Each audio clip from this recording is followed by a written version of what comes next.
Hi everybody, Attorney Brendon Basiga here. So, headlines are being made across the state of Michigan. Governor has just signed into effect the Clean Slate Bill. In other words, a bill that allows people who are first-time DUI or in Michigan known as operating while intoxicated convicts to expunge their records. Well, I wanted to do a video on this because it's not as clear as the headlines make it out to be. Now, don't get me wrong, this is definitely a step in the right direction. It's definitely a start. But there are a lot of ins and outs of these statutes, and there's a lot of things that are not said. And frankly, I think what's not said is the more important part.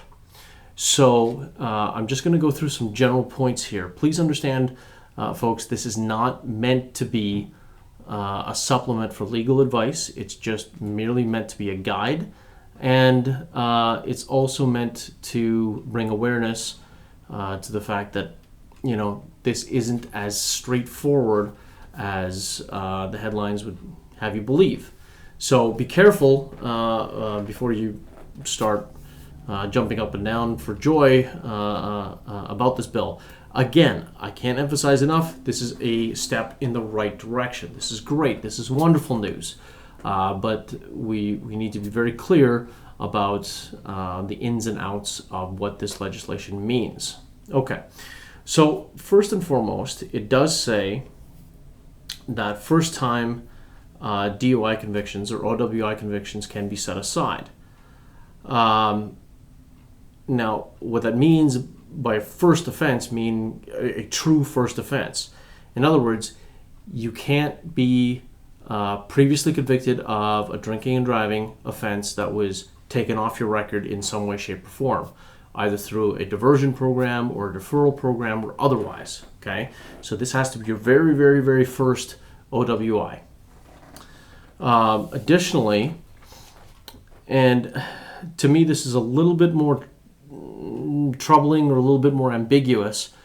The applicant, in other words, the person applying to get their OWI set aside, has to convince the court that he or she has benefited from rehabilitative services. But it doesn't specify, you know, what standard you have to meet. You know, do you have to convince the court by clear and convincing evidence, preponderance of the evidence, beyond a reasonable doubt? You know, it doesn't specify. So I think that, you know, we're going to have to wait and see if that gets cleared up. It does say that it cannot cause injury, serious injury, or death. Okay, so it has to be a straight OWI. In other words, you're drinking with a blood alcohol content that's above 0.08. And you were impaired while you're driving. What it does also mandate is that you have to wait 5 years after probation ends. Now, let me be clear about something here. Probation doesn't mean your conviction. Usually the way it works is that a charge is laid, negotiations take place. If the person pleads or if they're found guilty, then they're sentenced to either jail or probation. And it's 5 years from the date that their probation ends, not 5 years from the date that they were convicted. Okay? Because that can mean very, very different things. Probation on a misdemeanor can last up to 2 years. So that's a big gap. Just because you were convicted in 2002 doesn't mean that you can apply right away. It means you have to wait for your probationary period, could be up to 2004, you have to wait those 5 years from 2004, just as an example. The other thing that it doesn't say is that it does not apply to super drunk. Okay? If you'll recall, super drunk means that your blood alcohol content was measured at 0.17 or higher.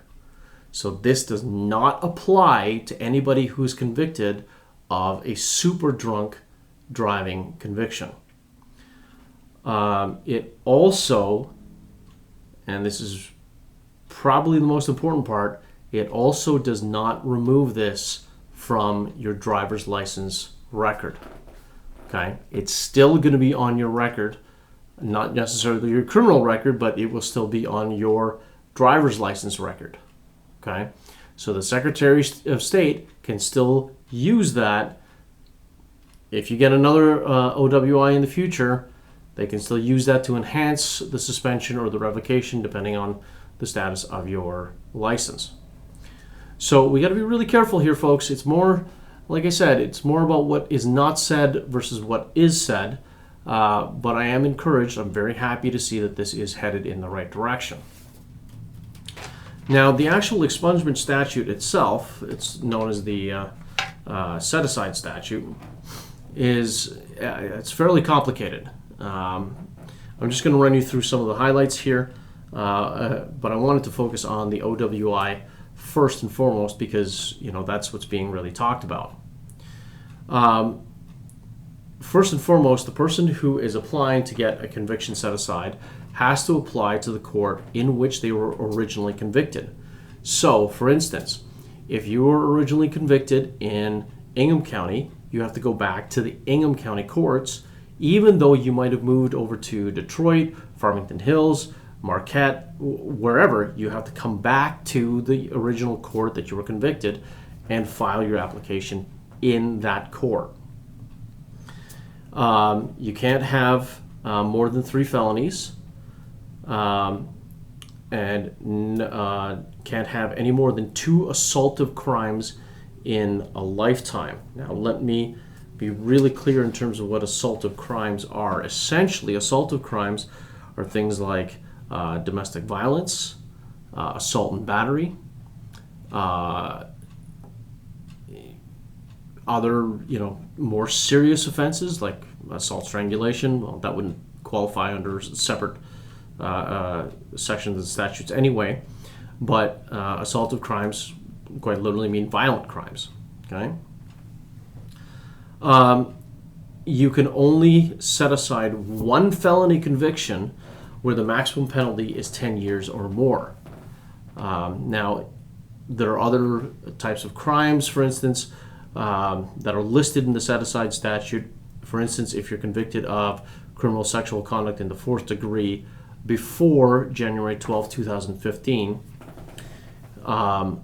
that person can apply to set aside that conviction if and only if that person has no other convictions other than 2 misdemeanors where the maximum penalty is 90 days, 90 days, not 93, but 90 days in jail, a max fine of $1,000, and the person is less than 21 years old.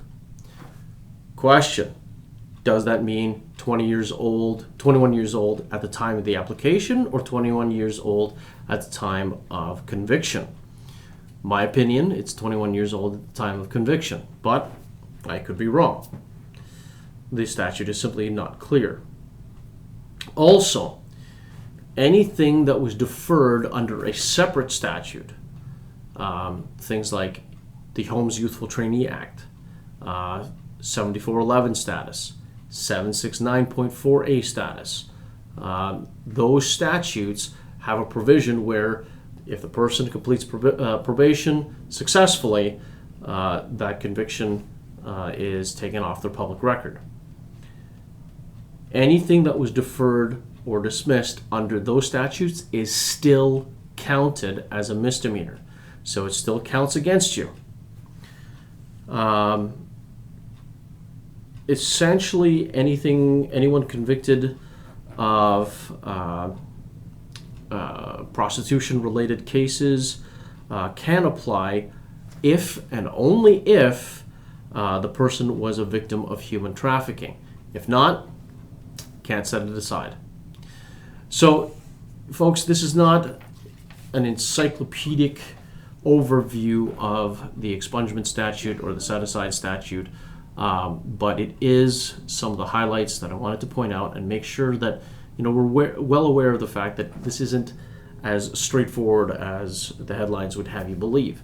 So the bottom line is this: if you've got questions about your expungement, the expungement statute, or whether or not you can set aside a previous conviction, give us a call. Happy to chat, happy to talk to you, and happy to see if we can help. 517-708-7830.